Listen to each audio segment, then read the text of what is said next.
It's horrific to me that the media seems almost complicit in the dehumanization of Palestinians, and I will not be on that side, right? At the end of the day, you are going to have to account to God.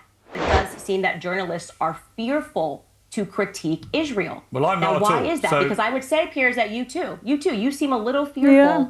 I'm fundraising with HCI Canada again for Gaza and orphans. Don't turn a blind eye to their sufferings like the rest of the world has been doing. Remember, Sadaqah doesn't decrease your wealth. Prophet ﷺ said, Sadaqah extinguishes sins just as water extinguishes fire. May Allah reward you immensely. Assalamu alaikum wa rahmatullahi.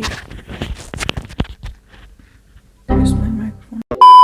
Assalamu alaikum wa rahmatullahi wa barakatuh. Welcome back to my channel, my brothers and sisters. So recently, Piers Morgan invited Candace Owens for an interview. I'm not very familiar with her. I know that she was part of Daily Wire and then she got fired because she is supporting Palestine. So it will be interesting for me to see what she will say in this interview. So without further ado, let's start. I had retweeted and liked something from a journalist named Yashar Ali. He had shared a clip of a Congressman, Brian Mast, who got up on a platform and said that there's no such thing as an innocent Palestinian life. That is despicable, genocidal language. And do you think, for the record, that what Israel's been doing constitutes genocide? Well, what I've been having trouble is all of the people that are pro-Israel and say it's not a genocide won't tell me what is a genocide. What percentage of a population has to be killed before we can use the word genocide? It's a funny little thing. They won't tell you. They won't tell you what constitutes genocide. So I would like a clear understanding of how many Palestinians have to die before we are allowed to term it a genocide. Exactly. All of the experts can't agree on what a genocide actually is, but they love to float around the word on virtually every other issue. Let us know, experts, what percentage of the population of Palestinians has to be killed before we are allowed to say that it's genocide. What I can tell you is I am completely uncomfortable and utterly against the amount of Palestinian innocent lives that have been lost in this conflict, particularly children. And any person who is fearful of stating that the death of innocent children has been utterly unacceptable is a coward. I mean, listen, I completely agree, but do you personally think it constitutes genocide? What is the number? No, I understand. What is the official number? It's not about specific numbers, it's about an intent. But it has to be. Well, no, it's not. It's about an intent to eradicate. That's not true, Piers, because in America, they say that Native Americans, it was a genocide committed by white men. This is what they say, right? No, but I'm talking about what the definition of a genocide is. But what I'm telling you is that would be incorrect because the majority of Native Americans died from smallpox. It was accidental. Some 90% of Native Americans that lived here died from smallpox, and it's considered a genocide. No, I understand. I'm telling you what the definition of genocide is, which is not about a specific number in any circumstance. It's about an intent to target and eradicate a whole people based on their ethnicity. But I'm disputing that. Is the definition shifting? Because it is my understanding from Rabbi Barclay that the definition of anti-Semitism shifts, so maybe the definition of genocide has shifted. Let me read you the exact wording. Definition of genocide from the Oxford English Dictionary. The deliberate killing of a large number of people from a particular nation or ethnic group with the aim of destroying that nation or group. So that's what they are doing. Do you believe that is what's happening to the Palestinian people and it's being perpetrated by Israel? Israel has proven in the past that they can be very specific when they want to get somebody out, whether that's a hostage or any other certain military operation. And what I am seeing happening, forgetting the specific language of a genocide, is something that I'm using my platform to speak out against, because at the end of the day, it doesn't matter to me what the media calls me. I've had every headline. I do not believe that they are being careful in what they are doing. I think it has been it seems to me that the destruction of the hospitals and the schools and of the UN buildings. Would you say, Piers, that you believe that's unintentional? I do not believe Israel's waging genocide. I'm very happy that she brought up these points. How many have to die for it to be a genocide? Like, how many? And then Piers is like so focused on the definition of it. But this definition fits like what they are doing. It is so obvious that this is their goal. They don't care about the hostages. They know that there will always be Hamas as long as there is the occupation. They know they will continue to resist. We can see that they have been targeting civilians, children, like hospitals, schools, like all of those places, refugee camps. They have been bombing safe zones. They are supposed to be safe. They are saying they are safe zones and they are still bombing those places. Obviously, you can see by them doing that, you can see their intentions. Obviously, you already know by doing that, you know that the result will be more civilian deaths. You already know that. Like, they already know. They are not stupid. I mean, yeah, they are. Okay, yeah, I take that back. They are. They are. But they know what they are doing. I have said repeatedly in the last few weeks and months that I think the proportionality of Israel's response is now unacceptable. And particularly since they decided to go into Rafah, a refugee camp that they set up, to then target Hamas in the middle of a refugee camp where you're bound to kill so many innocent civilians in the process, I think is unacceptable.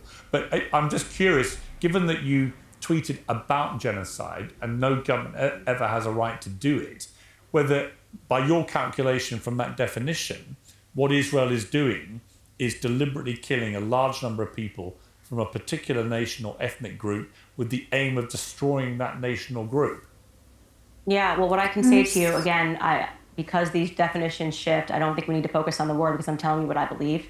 And my belief is that they are not being careful whatsoever. My belief is that there has been too much loss of Palestinian life. But that's different to genocide, though, isn't it? Yeah, but okay, that's fine. We don't need to. That's what I say. I don't know why you're like obsessing over this one word. The Israeli government is not being careful in how they're dealing with this. That's I fair agree enough. with you that the amount of death has been completely unacceptable. When I tweeted that was back in November. So we're talking way more lives that have been lost. I get it. Now, here's I my could have reason. never imagined the amount of dead Palestinian children that I would see on my X feed since then. It's horrific. You know, it's heartbreaking to me as a mother. It's horrific to me that the media seems almost complicit in the dehumanization of Palestinians.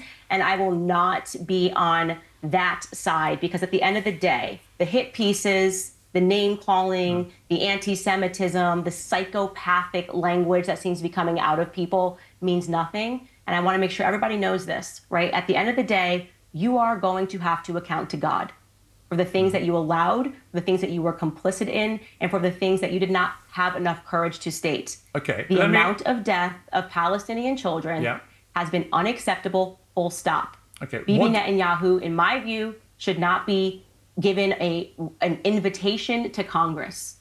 I think it's unacceptable. I agree. Unacceptable. I don't and think to be clear, for whatever the reason, he shouldn't be leader when of it comes Israel. to the topic of Israel, it does seem that journalists are fearful to critique Israel. Well, I'm not now, at why all. is that? So, because I would say, Piers, that you too, you seem a little fearful to critique Israel and to want to always seem that you're coming across a little bit understanding of everything they're doing. What is it that makes journalists, corporate journalists, okay, let me respond. fearful of saying, like, hey, you know, Israel has done a ton of things that have been very wrong. Yes, and I have said they're wrong. I think Netanyahu should go.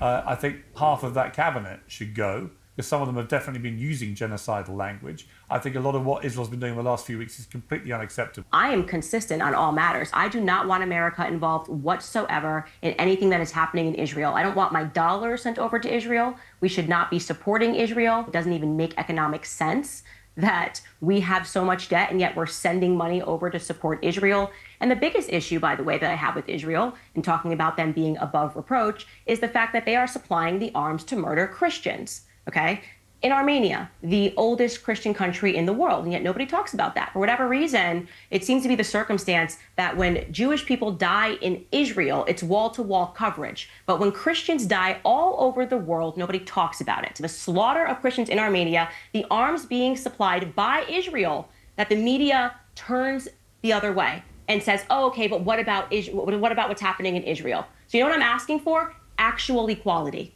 Okay, because it seems like this is like a special category, the special relationship that we have. Right, but you would not support a full-fledged war against the Jews. No, no. Or any, by the way, I also would not support a full-fledged war against Muslims. I'm not supporting a full-fledged war against Christians. You're saying that I'm dishonest. I think you're dishonest for a lot of other reasons. So I don't find you to be someone that actually takes meaningful risks and says what you believe. You kind of take both positions all the time. I am so tired of all these excuses that people are bringing about Israel, that they are so like scared of them. Like I agree with her when she says that all the journalists, all of them, they just tiptoe around when they talk to Israeli spokespeople.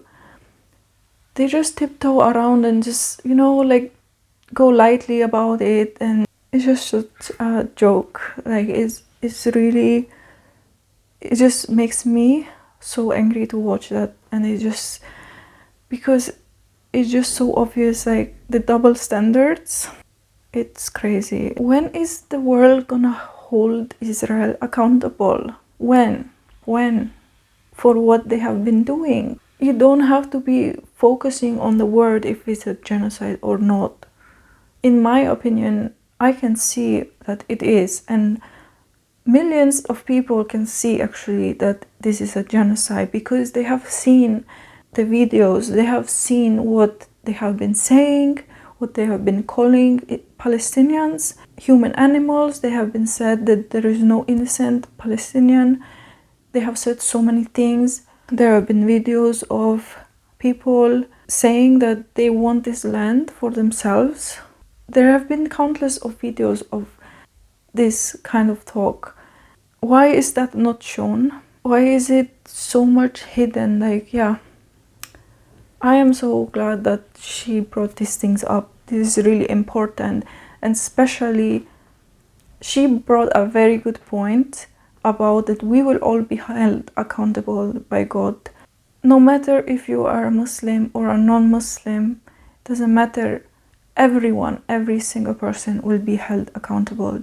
What you did, this is very important. You have to, like, everyone has to know this. What are you doing? You see this going on, so what can you do? Are you talking about it? Are you posting? Are you sharing? Are you donating? By the way, you can donate to Gaza. The link is in my description box. This is very important because we will be held accountable. We have to do our best. We have to do what we can do. So thank you so much to all of you who have donated to Gaza. And if you want to donate more, you already know how much they need it. This will be highly, highly appreciated, and this will not go unnoticed. You will be rewarded immensely. Jazakallah khair. Thank you for watching this video. Remember to like and subscribe. See you next time. Assalamu alaikum.